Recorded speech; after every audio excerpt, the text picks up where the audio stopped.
저에게 주신 하나님 말씀은 마태복음 16장 24절 한 절의 말씀입니다.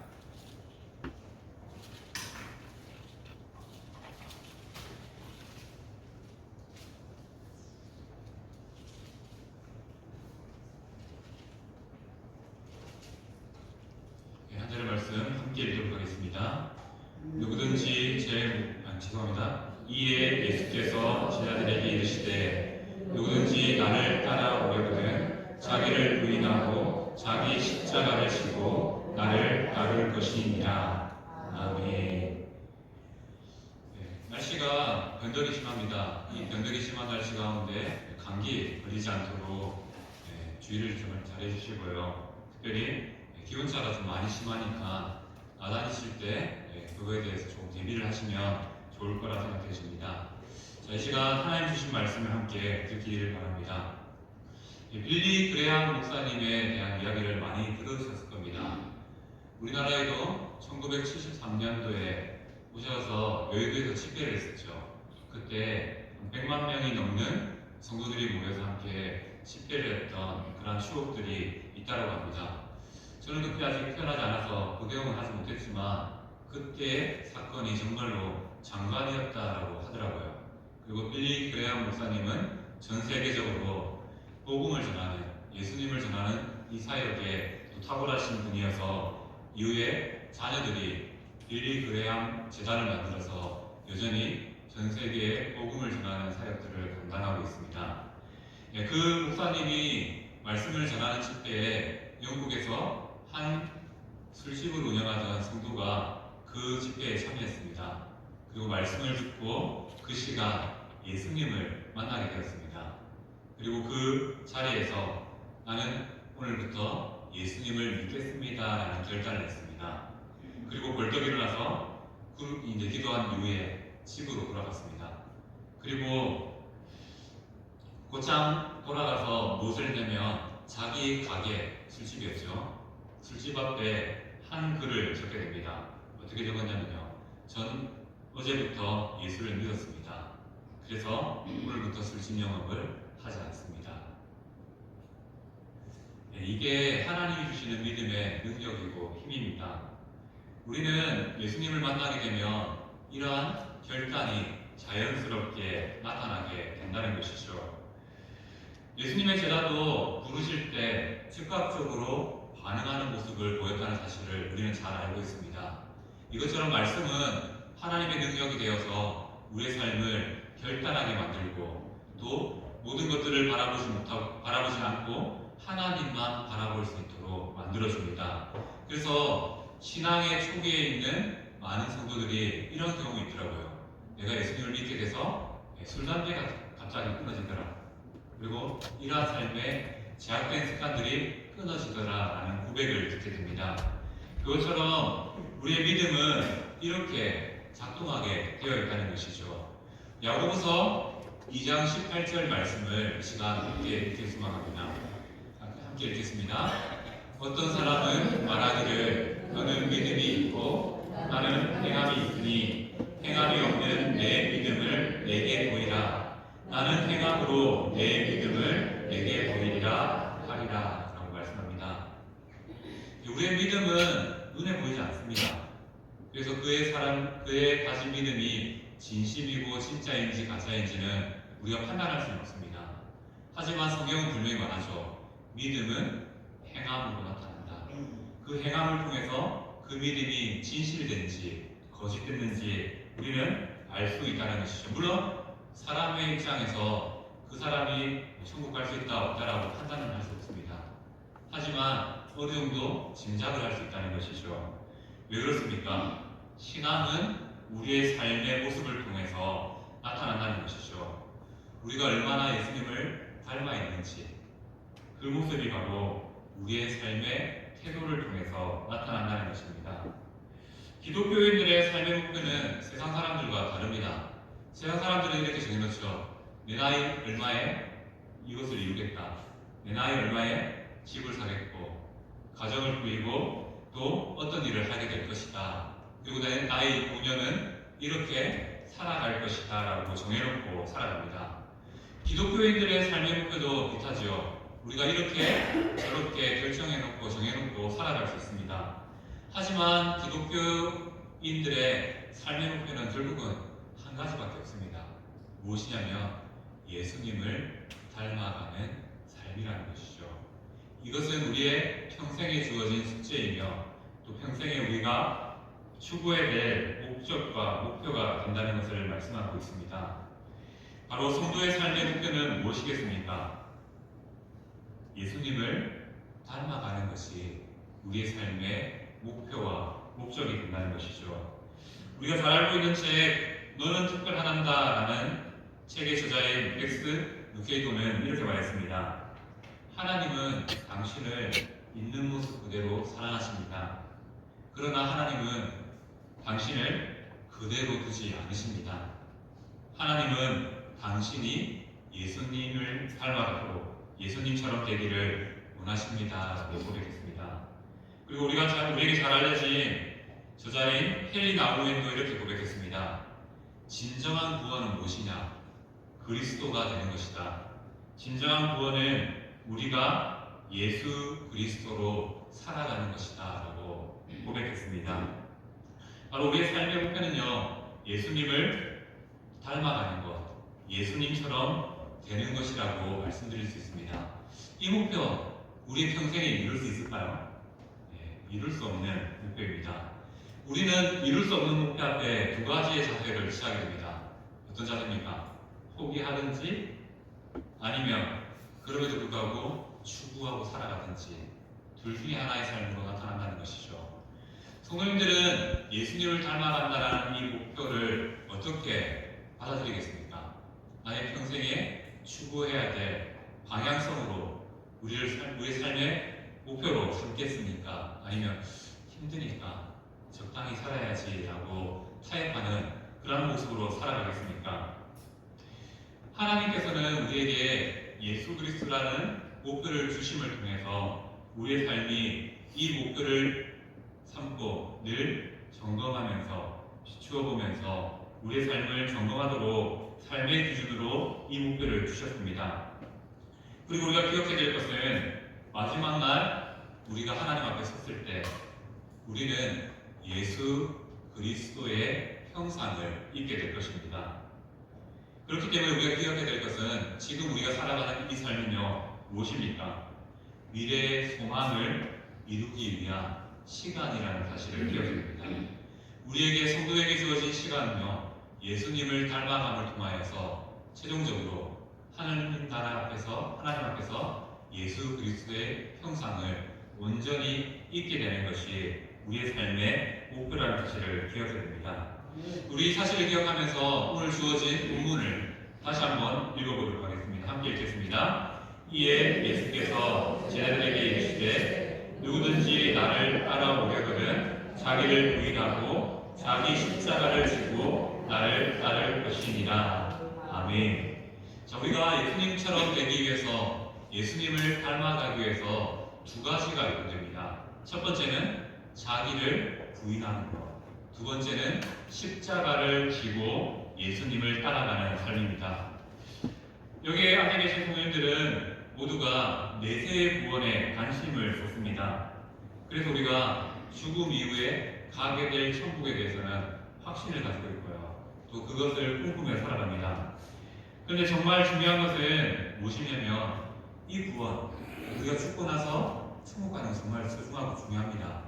하지만 우리의 삶에 이 구원을 이루어가는 과정도 중요하다는 것이죠. 그런데 의외로 성도들은 이 과정은 무시한 채 죽고 나서 가게 될 천국에 대해서만 생각하기 쉽다는 것입니다. 과정이 무시되면 결국 미래의 소망도 이루어지지 않음에도 불구하고 우리는 미래의 소망만 바라보면서 내가 예수 믿었으니까 거기서 멈춰버리는 그런 삶을 살아가기 쉽다는 것입니다. 오늘 말씀에 자기를 부인하고 자기 십자가를 지라는 말씀은 무엇을 의미합니까? 우리에게 완전해져야 된다라는 것을 요구할까요? 아닙니다. 성도의 삶의 목표는 이 사실을 기억하고 살아가야 된다는 것을 말씀한다는 것이죠. 우리의 삶은 바로 예수님이 되는 것이고요. 예수님처럼 살아가는 데 있다는 것을 말씀하고 있습니다. 그런 의미에서 성도들의 삶은 작은 예수로 살아가는 삶이라고 말씀드릴 수 있습니다. 우리가 예수가 되어서 이 세상을 살아가야 된다라고 말하는 것이죠. 작은 예수로 살아가는 삶의 핵심이 바로 자기를 부인하고 자기 십자가를 지는 삶입니다. 자기를 부인하고 십자가를 지는 것은 무엇입니까? 단지 나의 구원만을 위해서 살아가는 삶이 아니라 주님을 위해서 나의 삶의 모습들을 드려드릴 수 있는 그 각오로 살아가는 삶임을 말씀하고 있습니다. 그런데 신기한 것은요, 이 말씀을 보면요, 내가 나를 부인하고 나의 십자가를 지고 갈 때 그 뒤에 무엇이 있다고 합니까? 생명이 있다라고 말씀하고 있습니다. 우리는 이 생명을 바라보면서 자기를 부인하고 자기 십자가를 질 수 있는 믿음으로 살아가야 된다는 것을 말씀하고 있습니다. 그런데 우리는 여전히 우리 삶의 자리에서요, 나를 부인하고 자기 십자가를 지는 것을 외면한 채 예수님처럼만 되고 싶어하는 꿈으로 살아갑니다. 성도에게는 각자에게 주어진 자기가 져야 될 십자가가 있다는 것이죠. 우리는 그 십자가를 지고 예수님을 따라야 합니다. 예수님은 이 십자가를 통해서 우리의 죄악의 문제, 아픔, 고통, 슬픔을 모두 지시고 십자가의 고통을 이겨내셨습니다. 우리가 져야 될 이 십자가가 바로 무엇이겠습니까? 바로 예수님이 지어주셨던 그 십자가의 사랑을 기억하면서 이제 내가 존재하는 이유가 예수님을 위해서 존재합니다 라고 고백하는 것이 자기 부인과 십자가를 지는 삶이라는 것을 말씀하고 있습니다. 바로 지금 내가 이 자리에 있는 것, 내 때문이 아니라 하나님의 은혜라는 사실을 기억하는 것, 그것이 바로 자기 부인입니다. 내가 구원받은 건 내가 예수님 믿어서가 아니라 하나님이 베풀어 주신 은혜라는 사실을 고백하는 것이 바로 자기 부인이라는 것이죠. 또한 이 자기 부인은 작은 예수가 되어서 자기의 십자가를 지는 삶으로 나타난다는 사실을 우리는 기억해야 됩니다. 각자가 져야 될 십자가가 있다는 것이죠. 그리고 각자가 져야 될 십자가는 각자의 삶의 다른 모양으로 나타난다는 것입니다. 우리가 각자의 삶에 져야 될 십자가가 다르지만 분명한 것은 오늘 말씀을 통해서 우리가 알 수 있는 분명한 사실은 예수님을 믿으면요, 각자에게 맡겨진 십자가가 있다는 사실입니다. 이 십자가는 무엇입니까? 우리가 살아왔던 삶과 연결됩니다. 자신의 삶을 통해서 맺혀진 열매와 연결된다는 것이죠. 바로 내가 살아왔던 그 삶의 흔적들이 나의 십자가가 된다는 사실을 말씀하고 있습니다. 그 중에 하나는 무엇입니까? 과거에 제약된 습관이라는 겁니다. 내가 예수님 믿는다고 과거의 습관이 쉽게 끊어지던가요? 물론 예수님 믿으면요, 내 삶에서는 끊어집니다. 하지만 내가 살아왔던 삶의 자리는 그대로 남아있다는 것이죠. 그래서 우리가 져야 될 십자가가 이겁니다. 내가 예수님 믿고요, 끊어왔던 그러한 많은 제약들의 흔적들을 예수님 믿고 여전히 나는 감당해야 된다는 것이죠. 예전에 술을 마셨던 모습들이 있다면요, 그 술에 찌들었던 삶의 모습들이 사람들에게 각인되어 있지 않습니까? 그 삶의 무게를 지는 것이 바로 우리가 져야 될 십자가라는 것을 말씀하고 있는 것이죠. 바로 내가 살아왔던 환경 자체가 우리가 져야 될 십자가임을 말씀하고 있다는 겁니다. 나는 예수님 잘 믿고 싶은데요, 예수님을 믿는 순간 나의 발목을 붙잡는 것들이 참 많습니다. 그게 때로는 가족일 수도 있고 돈일 수도 있고 또 수많은 문제라는 걸림돌이 될 수도 있습니다. 바로 이것이 우리가 예수님 믿고 져야 될 십자가라는 것이죠. 우리는 버리면 되지 안 보면 되지라고 쉽게 생각합니다. 하지만 이러한 생각 앞에 예수님은 어떻게 하셨을까라는 것을 우리는 곰곰이 고민해 보아야 됩니다. 우리는 예수님의 삶을 묵상해야 된다는 것이죠. 예수님을 묵상해야 내가 져야 될 십자가가 보입니다. 교회의 봉사의 자리들 내가 안 하면요 참 좋은 자리들이죠. 그런데 나한테 하라고 하면 무엇이 됩니까? 당장의 십자가가 되고 부담이 되고 그런 마음들을 갖게 됩니다. 그리고 또 이렇게 생각하죠. 나는 내가 좋아하는 사람을 참 잘 알고 이해합니다. 하지만 내가 싫어하거나 나에게 해를 입힌 성도가 있다면 어떻게 됩니까? 외면하게 된다는 것이죠. 내가 져야 될 십자가가 나의 삶에 분명히 있지만 우리는 내팽개업 쳐버리고 편안한 삶을 추구하게 되어 있다는 것이죠. 나는 예수 믿고 평안히 살고 싶습니다.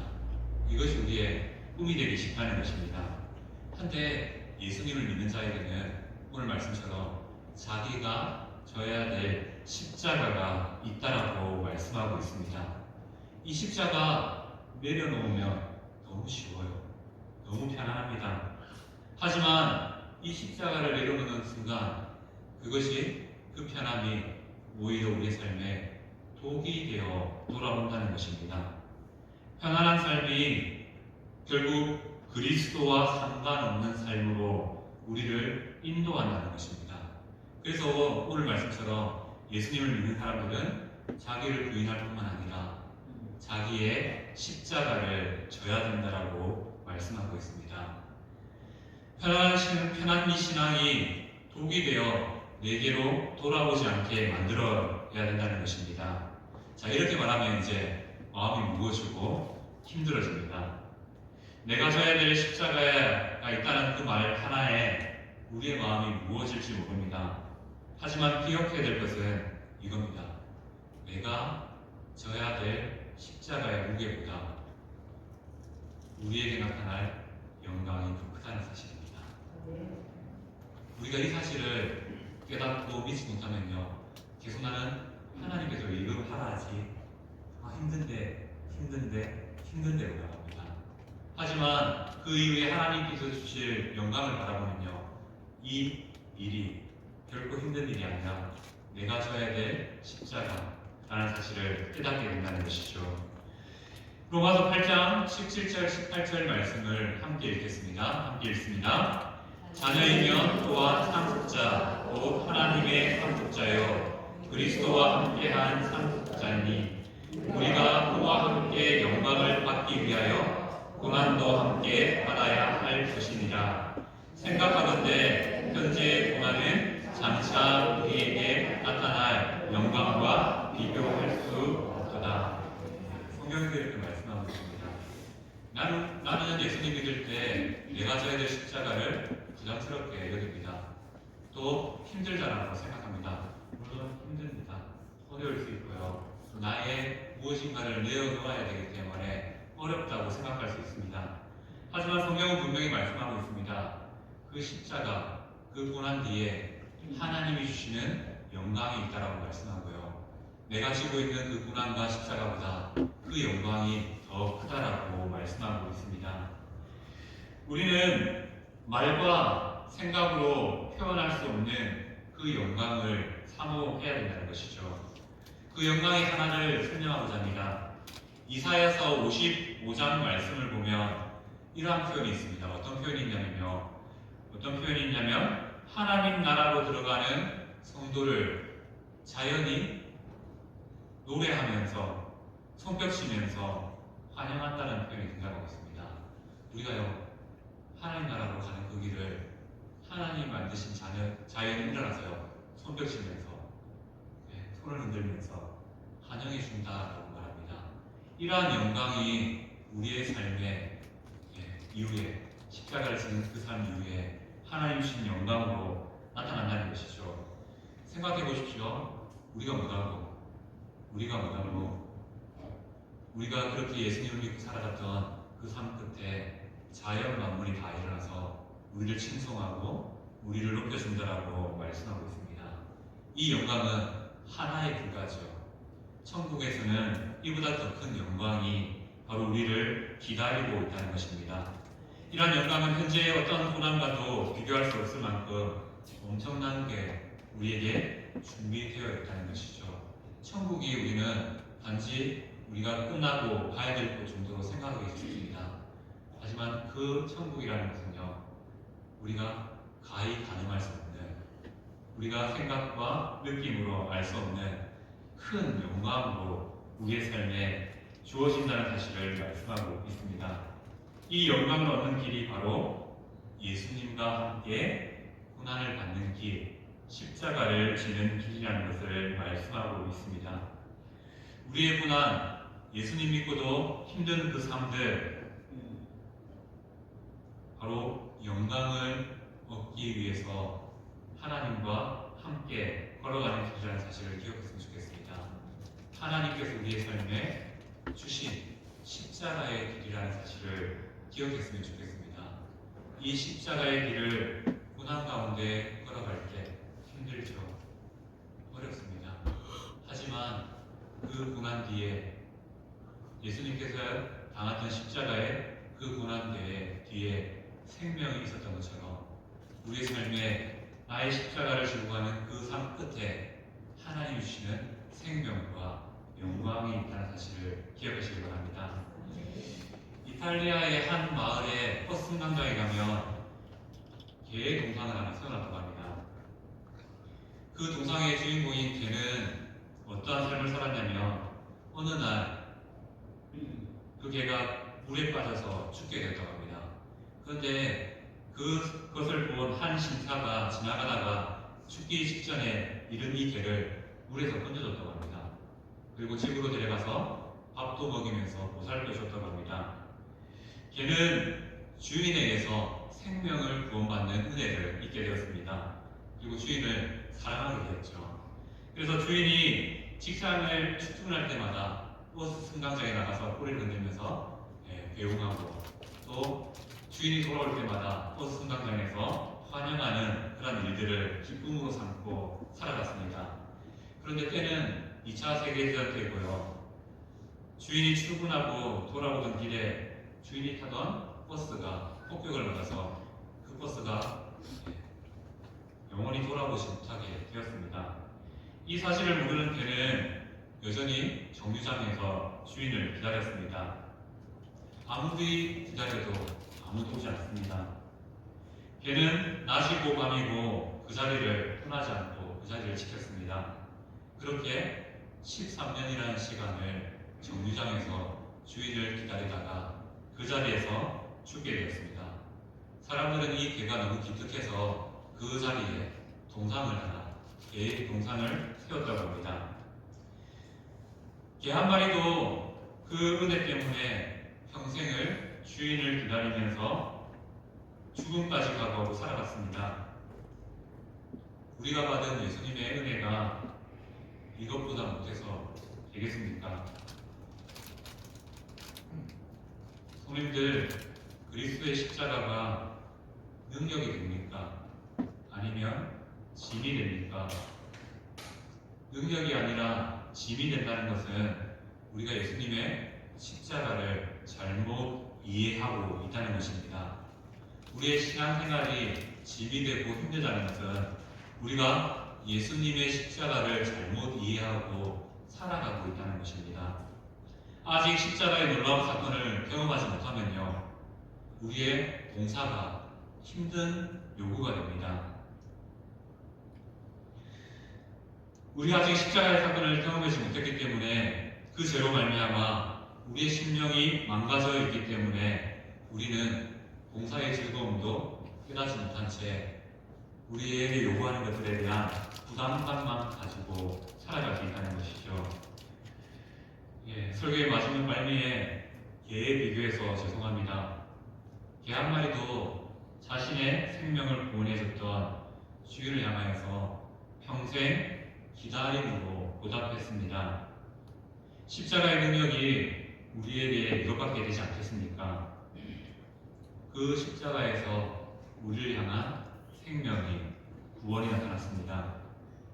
생명의 은인이신 예수님을 향하여서 우리는 오히려 가진 것 다 내어라고 윽박지르는 그러한 삶으로 살아가지 않습니까? 하나님께서 이미 예수님을 통하여서 십자가라는 놀라운 선물, 구원을 주셨는데 우리는 오히려 그 신앙에 감사하지 못하고 왜 내게 이거 안 줘요? 내가 왜 내 이 문제를 해결해 주지 않습니까? 라고 오히려 하나님을 향하여서 윽박지르는 것이 우리의 모습이 아닌지 생각해 보게 됩니다. 내게 맡겨진 십자가는 짐이 아닙니다. 하나님이 주신 능력입니다. 우리는 이 사실을 깨달을 수 있어야 된다는 것이죠. 하나님께서 왜 우리의 삶에 일들을 주시고 고난을 주실까요? 물론 고난을 당한 성도들에게는요, 이 말 자체가 위로가 안 되는 건 맞습니다. 하지만 하나님께서는 이 고난을 통해서 우리를 만들어 가십니다. 우리가 이 십자가를 짐을 통해서 우리의 모습이 더 예수님을 닮아가도록 만들어 주신다는 것이죠. 그리고 감사한 것은 무엇입니까?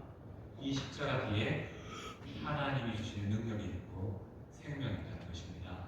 내가 십자가를 지는 것이 우리는 아무것도 아닌 것 같지만요, 내가 예수님처럼 살아가는 삶입니다. 그리고 내가 그 삶을 통해서 놀라운 일을 경험합니다. 무엇입니까? 나는 예수님처럼 살려고 노력했을 뿐인데 내 삶을 통하여서 누군가가 생명을 얻게 되는 놀라운 역사가 영광이 나타나게 된다는 것이죠. 이것이 바로 십자가를 지고 살아가는 성도에게 주신 하나님의 능력입니다. 우리의 십자가를 그냥 짐으로 생각하면 아무것도 할 수 없고요, 오히려 부담돼서 하나님을 떠나게 됩니다. 하지만 우리에게 주어진 이 일들이 하나님이 내게 생명을 주시기 위해서, 내게 온전한 믿음을 갖추기 위해서 주셨다는 사실을 기억하면 어떨까요? 내게 주신 십자가가 감사의 제목이 될 줄 믿습니다. 물론 이게 힘들 수 있지만 하나님께서 우리에게 주신 일들은 나를 만들어 주시고 나를 영원한 하나님의 영광을 이루도록 이끌어 주시는 방법이라는 사실을 기억하시기 바랍니다. 그렇기 때문에 예수님처럼 자기의 십자가를 피하는 삶이 아니라 감당하는 삶을 사시기를 바랍니다. 이것이 바로 신앙 생활이라는 것이죠. 이 시대는 어느 때보다 예수님이 필요한 시대입니다. 세상 사람들은 성경책 속에 있는 예수님을 보지 못합니다.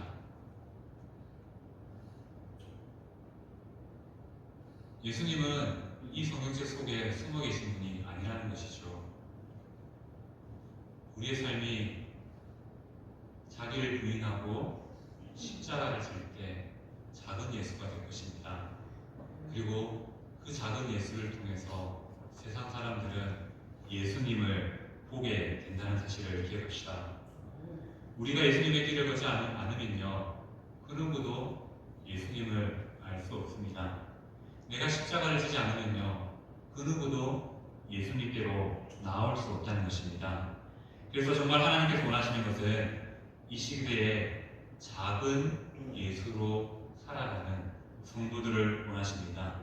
그 작은 예수가 무엇이겠습니까? 자기를 부인하고 하나님의 은혜를 고백하며 십자가의 길을 걷는 삶, 그 길을 통해서 생명이라는 열매를 맺는 삶을 원하십니다. 우리가 흔히 사용하는 표현 중에 이겠죠. 고난 없는 영광이 없고 십자가 없는 영광이 없다라고 말합니다. 성령님 당하시는 일들, 힘든 것들, 어려운 것들, 결국 영광으로 초대하시는 하나님의 초대장이라고 생각하시면 좋겠습니다. 그리고 감당하며 기도하며 나아갈 때 그 십자가가 오히려 우리의 삶에 생명의 열매가 되어 영광이 되어 열매 맺게 되는 놀라운 은혜가 맺혀진다는 사실을 기억하면서 현재 주신 일들에 감사함으로 하나님 주신 능력을 구하면서 감당하는 성령 되시기를 축복합니다. 아멘. 아멘.